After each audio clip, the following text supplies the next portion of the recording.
All right, Rob, so speaking of throw it back, you are really down at the Kansas City Chiefs. I actually think we know that the Eagles got blasted by the 49ers, 42-10. You and I, 42-19. We called it. You and I called it. We didn't think it was going to be not in that level, but right. we knew they were going to lose. They were destined. due. They were more than due. The Niners had a 10-day layoff because they had played on Thanksgiving, and that was it.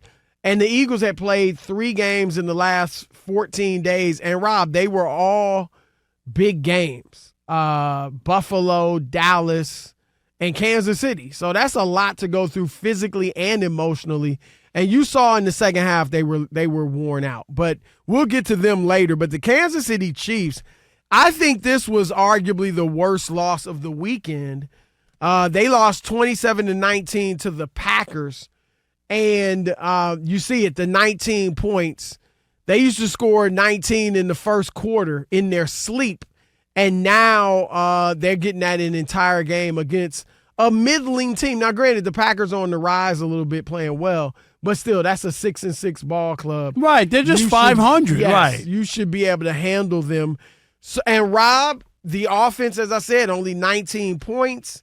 What do you see as the big problem in Kansas City? And Chris, we talked about this earlier this year, and I know I'm not trying to discount it or poo-poo that the wide receiving core is not that great. Ooh, we get that. Not that good. All right, we get that. Not good. I'm saying that, not good. But we also cannot say like Patrick Mahomes has nothing to do with it. He is not playing Patrick Mahomes football, and it's not. I'm not saying he has to be MVP every year. He had 2 picks yesterday, a bad pick late in the game. Didn't he have 1 pick? I thought it was 2. I think he had 1 pick yesterday.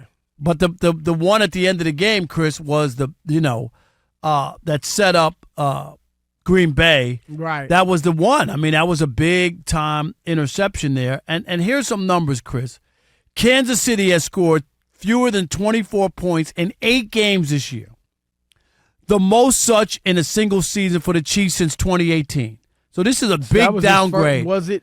Right? Did they do that in 2018? Because that was his first. I'm guessing they scored. They didn't do that in 2018. I'm guessing 2017. And in 2022, they only had 3 games of that least production, and they've had 8 already this year. They're averaging 22.9 points a game. That's it. In the Mahomes era, averaging 24. Since 2018, the Chiefs are averaging, Chris, their fewest points, 22.9, fewest passing yards per game, 260.6, and the most giveaways per game, 1.67. So there's all these things, and last night, like that pass that was picked off, which is a great catch by the DB, but yes, was a poorly thrown ball in that situation as well, and we've seen that.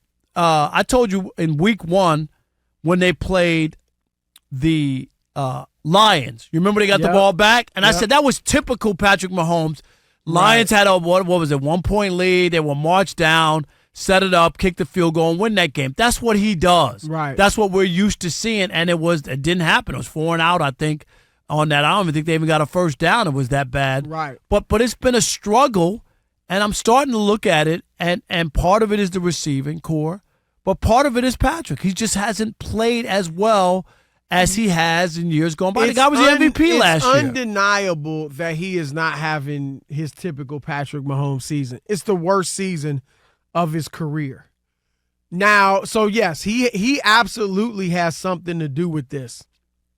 But I think the lion's share of it is on the receivers. That's where you and I may disagree. How much? I'm not asking for an exact percentage, but are you saying it's equal parts Mahomes, equal parts the receivers? Or, I'm like I said, I'm putting most of it on the receivers. I'm going to put it on Patrick Mahomes, 75-25. Wow. From this standpoint, Chris. Wow. When you talk about Jordan-esque talent, that's what you've called him. Yep. Of that element and that level, what people always say about Tom Brady and Aaron Rodgers and guys like that they make some of these guys better. Well, Brady, okay, I don't know hearing all that about Rodgers too much. But I'm talking about making people better. And the only reason I brought up Aaron Rodgers is his record without Devontae Adams was good, so that they didn't stop. Their offense didn't stop. They didn't stop scoring because they were missing one of their big guns, is my point on the Aaron Rodgers. But the Tom Brady argument was always about making receivers better. Right. And so if Patrick is of that ilk, it just is not good enough to say. Because last year, and I know they had Juju Smith-Schuster, who's at best the number 2 right, receiver. but they had him, Chris. But okay, he was a pro. But they won the Super Bowl without Tyreek Hill last year. So he did it last year. Okay, so this year it's not that easy just to say, well, I don't have anybody, so you can't blame me. And I'm not saying that he is, right? Because he's taking responsibility, Chris. He has said, I have to play better. He has, and I respect that. Absolutely. Well, look, I think first of all, the only quarterback you can put in that conversation about he made his teammates better to the level we're talking about is Tom Brady. Okay. Because Brady won Super Bowls with guys that weren't Pro Bowl receivers. I mean, a ton of. In fact, the years he had Randy Moss, they never won the Super Bowl. He won the bulk of his, Super Bowls with guys that, Wes Welker ended up having a nice career with New England, but didn't do much elsewhere. Julian Edelman was a college quarterback, a lot of guys that were Richey Caldwell and guys of that ilk. So, but the Aaron Rodgers, yes, of course he made teammates They just better, kept winning. You know what I mean? Sometimes. But this is where I disagree with you about putting Rodgers in it. They're 8-4.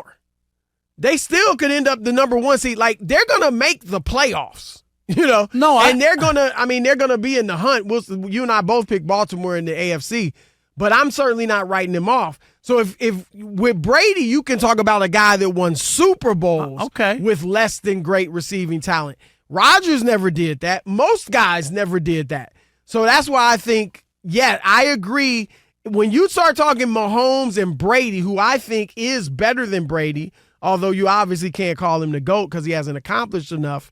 But that would be, if this were to continue, then that would be a notch in Brady's belt. That, well, look, he won with these guys, and now Mahomes is right if they don't win. But they're still, it's not like they're 4-8. And how's it? I get they're that, but the numbers and the stuff that we're seeing is unlike we've seen since his first year. The first year was even.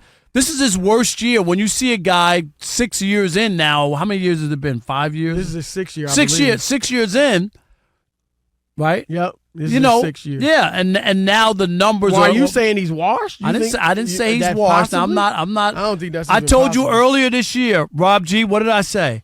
He's plateaued. Maybe he's plateaued, and it doesn't mean, Chris, that he's not going to be a good quarterback, but he may not ever. No, but he may never be as good as he once was, or better. Well, he needs some receivers. I mean, that's why I say, look, their receivers. But I get the receivers, but throwing interceptions. Is that all receivers? First of all, that Sky Moore ran a horrific route, a horrible route. Now, I'm not saying it was the best thrown ball, but a lot of that was on Sky Moore, who kind of slowed down, didn't get enough depth in his route. So a lot of that was on him. What I see with their receivers, number one, they drop the ball a lot. They lead the league in drops. Number two, they can't, for the most part, create separation and make a play. They can be schemed up to get open by Andy Reid, but can they go out there and beat a cornerback themselves just with their ability? Not much, all right? Rarely, all right? And they aren't on the same page with him, and that you can put on him, but their chemistry is bad. Like that play, Sky Moore, they weren't on the same page. That's why it was picked off. Before that, or I don't know if it was before or after, Marquez Valdez-Scantling, not the one that was the no call on the pass interference, but one before that where, just like it happened against Dallas, Mahomes threw it one way and MVS was looking another way. So they're not on the same page. But look, here's the thing too, Rob. Wouldn't you admit this? Patrick Mahomes has a resume.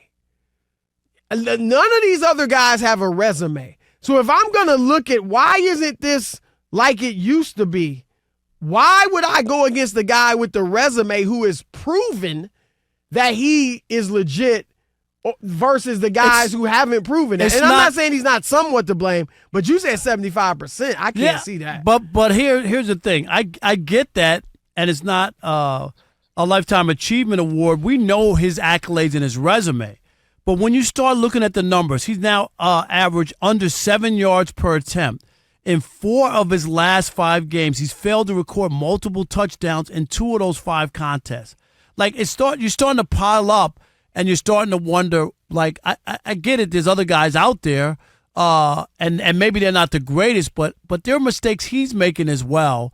And I don't know, is Eric Bieniemy a part of it as well? Not having it. I think finally, at that point, can we have to start talking about that? Why can't we acknowledge that? I mean, Washington doesn't look great. No, but it does seem like they may have had something going there. They obviously I'm curious to see what people think. And that Bieniemy could be a big factor as well. All right, 877-99 on Fox, 877-996-6369. Your turn to weigh in. Who's to blame for the Chiefs' woeful offense? Is it Patrick Mahomes? Who's most to blame? Most to blame, we know it all goes around. Is it Mahomes mostly or the poor receiving core? Let's kick it off, Chris, with Big Mike in Wichita. You're on the Odd Couple Fox Sports Radio. What's up, Big Mike? Hey, what's up, fellas? What's up? There's 2 people to blame. One is the general manager and Mahomes for keep throwing it to the I'm just happy to be here, guys. You know? Well, who's he going to throw it to other than Kelsey? Who I know, that's double what I'm saying. team. Right, he's got to throw it to somebody. The Chiefs have reverted back to the Ravens when they only had Mark Andrews, you know? That's not a bad. They don't have a number one. They don't have a guy that can go to another team and just say, I know I'm one of the 3. Look, I like you putting it on the front office. They made a decision to let Tyreek Hill go so they could build up their defense. And look, they did build up their defense and their offensive line. But now you're missing – you see what Tyreek was, and you see what he's doing in Miami. Oh, big time. No doubt. I agree with you. I was a bad decision in my view. Obi in Los Angeles. You're on the Odd Couple Fox Sports Radio. What up, Obi? Greetings, gentlemen. How are you? All right, great. How are you guys doing? I know. Can you We're feel good, the presence, man. Chris, being in Los Angeles? Obi, what up, bruh? You done just like, did you block me or something like that? Come on, brother. Never. I would never block you. Never. Welcome to LA. I'm out after the show, but good to he's here be for here 15 for a minutes, minute. right? But good to hear your voice, man. We gotta catch up. Oh yes, definitely. So I would like to say that we have to acknowledge Eric Bieniemy here in the sense that even if you look at Brady won all of his championships with Josh McDaniels. Right. Well, yeah, in New England, yeah. If we're going to talk about the effects that an offensive coordinator have on his quarterbacks, like we're talking about the gentleman in Buffalo and other quarterbacks having problems when their coordinators leave, we can say the same thing about Bieniemy. KC. Thank you guys for listening. Look, appreciate it. I think the issue, Rob, is it's going to be hard to know unless Mahomes comes out and says, bottom line, we miss Bieniemy. Because it's not like Washington's lighting the world on fire offensively. That's the problem. I get that. And I'm not saying it's not Bieniemy. Right. I'm just, But we talk about this all the time. There's a reason that there's an offensive coordinator and it's a job and that people get promotions off of that. Like, we can't act like even if you have a great quarterback that he has nothing to do with it, because that's helped Josh McDaniels get his jobs, Chris, right? He was with Tom Brady. Nobody said, well, Tom Brady's one of the greatest quarterbacks. It doesn't matter who the offensive coordinator is. Well, why has Josh gotten 3 jobs? Because of Tom Brady. Right. Kevin in Texas. You're on the Odd Couple Fox Sports Radio. What up, Kev? Reading a lot because, again, I grew up with the Chiefs. I was there when they came from Dallas as the Dallas Texans. And what I've been hearing about that Bieniemy was the bad cop to Reed's good cop. Mm-hmm. Everybody likes Reed. You remember in Washington they were mad that he was the bad cop. Yep. Right. But he would keep the guys in line. I mean, I don't even think last year you saw MVS run that many bad routes. He dropped some balls. Right. He wasn't going the wrong way. And the same thing with the offensive holding penalties. Bieniemy would go kick their butt. Right. And, I think and that's keep a it great on point.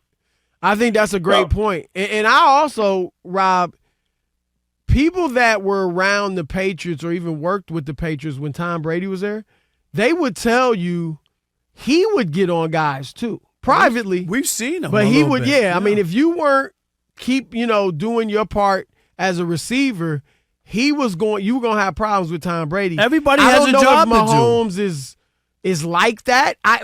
It doesn't seem that way publicly. Now I wouldn't do it publicly anyway, right? You should do it privately.